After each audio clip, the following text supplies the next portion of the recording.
എന്താടാ അമ്മ പോയില്ലേ? എന്താ ഞാൻ പോണോ? അല്ല, പോകുന്നിങ്ങനെ പറയുന്ന പോലെ തോന്നി. തങ്കം പറഞ്ഞ് പോകുന്നു. നിനക്കൊന്നും പൊതുപ്രവർത്തനമൊന്നും ഇല്ലേ? ഉണ്ട്, വൈകുന്നേരമേ ഉള്ളൂ. ഇപ്പോൾ രാവിലെ ഫ്രീ ആണേ. ജമന്തി ഇല്ലേ? അവിടെ അകത്തുണ്ട്. ഉണ്ടോ? ആ ജമന്തി, ജമന്തിയായി എന്തോ മോളെ. എന്താ ചേട്ടാ? നിന്നെ കാണാനില്ല, ഇന്ന് കാലത്തൊന്നും കണ്ടില്ല. നീ മുറ്റം നോക്കാനൊന്നും പുറത്ത് വന്നില്ലേ? മുറ്റം തോത്തല്ല, ഞാൻ അകത്ത് അടുക്കളയിലായിരുന്നു. എന്ത് പരിപാടി? അമ്മാവന് സ്പെഷ്യൽ തീയല് വേണമെന്ന്. തീയലാ? ഓയ്യോ അമ്മാവാ, ജമന്തി വെക്കണ തീയലുണ്ടല്ലോ, സൂപ്പർ സാധന. റെഡിയായോ തീയല്? റെഡി ആയിക്കൊണ്ടിരിക്കുന്നു. പിന്നെ ജമന്തി മോളെ, ഞാനേ നിന്റെ അടുത്തൊരു കാര്യം പറയണമെന്ന് ഇങ്ങനെ ആലോചിച്ച് മനസ്സിൽ കൊണ്ട് നടക്കും. നീ ഇനി എന്നെ തെറ്റിദ്ധരിച്ചാലോ? പറ.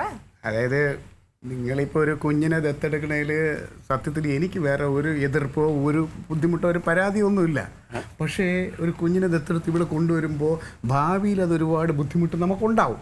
അപ്പോൾ അത് ഉണ്ടാവാതിരിക്കാൻ വേണ്ടി നിങ്ങളുടെ നല്ലതിനായിട്ടാണ് ഞാൻ ഇങ്ങനെ ഈ ഒരു എതിർപ്പ് പറയണത്. അല്ലാതെ എനിക്ക് വേറെ ഒരു വിഷമവും ഇല്ല കേട്ടോ. അങ്ങനെ എന്നെ തെറ്റിദ്ധരിക്കില്ലേ കേട്ടോ. അത് പറയാൻ വേണ്ടിയിട്ട് ഞാൻ ഇന്ന് വന്നു എന്നുള്ളതേ ഉള്ളൂ. എന്തായാലും ഞങ്ങളൊരു കൊച്ചിനെ എടുക്കും പീറ്റർ ചേട്ടാ. പിന്നെ സ്നേഹിച്ച് വളർത്തിയിട്ട് അത് ഞങ്ങളെ ഇട്ടിട്ട് പോവാണെങ്കിൽ അങ്ങോട്ട് പോട്ടെന്നേ. നീ എന്തിനാ അവനോട് അതൊക്കെ പറയാൻ നിൽക്കണേ? നീ പോയിട്ട് അടുക്കളയിൽ പണി നോക്കാം എല്ലാം. നീ എന്തിനാണ് മറ്റുള്ളവർ കൊച്ചിനെ ദത്തെടുക്കുന്ന കാര്യമൊക്കെ പറയാൻ നിൽക്കണേ? നിനക്കൊരു മോളില്ലേ? അതിന് നേരാവണ്ണം വളർത്താൻ നോക്കടാ. ചോറിയും കുത്തിരിക്കാണ്ട വല്ല പണിക്കുമ്പോ ചെല്ലേ. അല്ലെങ്കിലും ഞാൻ നല്ലത് പറഞ്ഞാൽ ആർക്കും ഇഷ്ടപ്പെടില്ലല്ലോ. വെറുതെ ആവശ്യമില്ലാത്ത ഓരോ കാര്യങ്ങൾ പറയാൻ നിൽക്കും.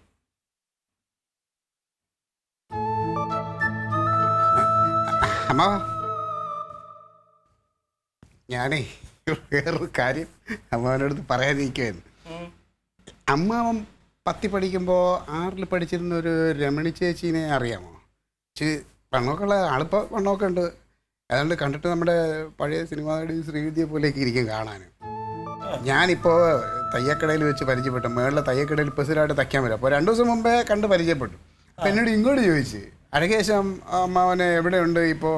അറിയാം, നമ്മൾ തമ്മിലുള്ള, ഞാൻ പാർട്ടിയിലുള്ള ആളാണ്, ഞാൻ അമ്മാവൻ മരുമോനാണെന്നൊക്കെ അറിയാം. പിന്നെ എന്നോട് ചോദിച്ചു.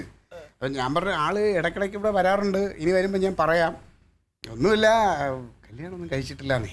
കല്യാണം കഴിച്ചില്ല? ഞാൻ ചോദിച്ചു കുടുംബവും ഭർത്താവൊക്കെ എന്ന് ചോദിച്ചപ്പോൾ കല്യാണമൊന്നും കഴിച്ചില്ല, അതൊക്കെ വേറെ വലിയൊരു കഥയാണ്. അപ്പോൾ അമ്മാവനെ ഒന്ന് അന്വേഷണം പറഞ്ഞേക്കളേന്ന് പറഞ്ഞു. രമണിയോ? രമണി. ഞാൻ ഇന്നലെയും കൂടി അവിടെ ബ്ലൗസ് വയ്ക്കാൻ വന്നപ്പോൾ കണ്ടിരുന്നു. അപ്പോൾ ഇന്നെന്തോ തച്ചത് കിട്ടും, അത് മേടിക്കാൻ വരുമെന്നൊക്കെ എന്നോട് ഇങ്ങനെ പറഞ്ഞു. ഇല്ലെങ്കിൽ ഞാൻ കാണുമ്പോൾ അന്വേഷണം പറഞ്ഞേക്കാം.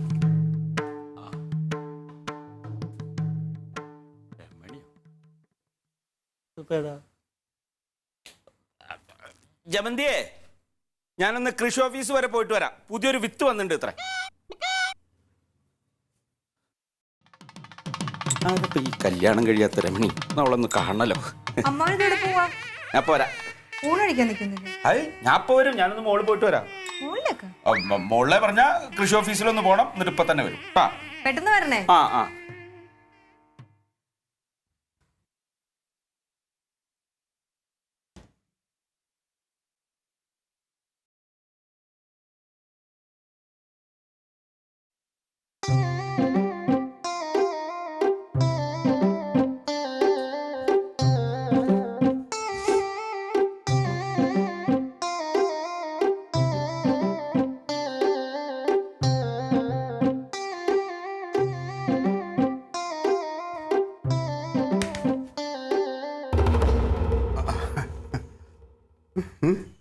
നിങ്ങളെവിടെയും പോണ്ടോ?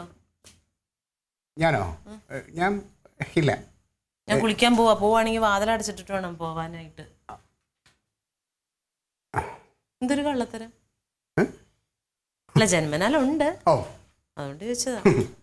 ആണല്ലോ, ഞാനല്ലോ ഇവിടുത്തെ ആസ്ഥാന കള്ളൻ. വാതിലടച്ചിട്ടിട്ട് വേണം പോവാൻ, പൂച്ച കയറും.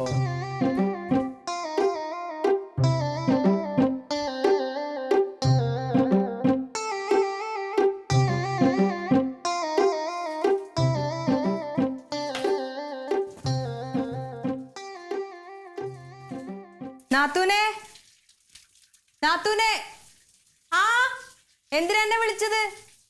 ജമന്തിയാണോ? എന്താടി എന്നെ എന്തിനാ വിളിച്ചത്? ഞാൻ വിളിച്ചില്ലല്ലോ. വിളിച്ചില്ലേ? ഇല്ല ഞാൻ ദേ കുളിക്കുവാ. എന്താ? അല്ല എന്നെ വിളിക്കണ പോലെ എനിക്ക് തോന്നി.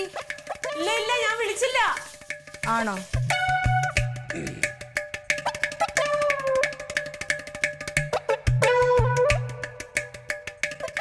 അന്ന് എനിക്ക് തോന്നിയതായിരിക്കും. പിന്നെ വരാം.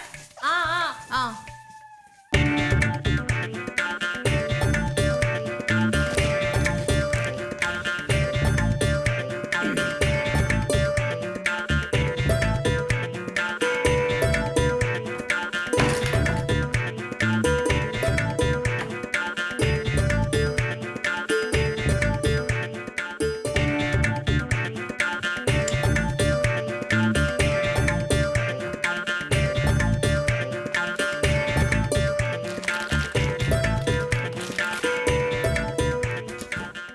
ജമന്തി വന്നായിരുന്നു ക്ലീറ്റോടെ?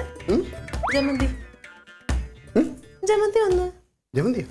എവിടെ ഇവിടെ എന്നോട് ഞാൻ കുളിക്കുമായിരുന്നു. എങ്ങനെ ജമന്തി എങ്ങനെ ഇവിടെ വരും? ഞാൻ ഇവിടെ നിൽക്കൂല്ലേ? ജമന്തി വന്നെങ്കിൽ ഞാൻ കാണൂലേ?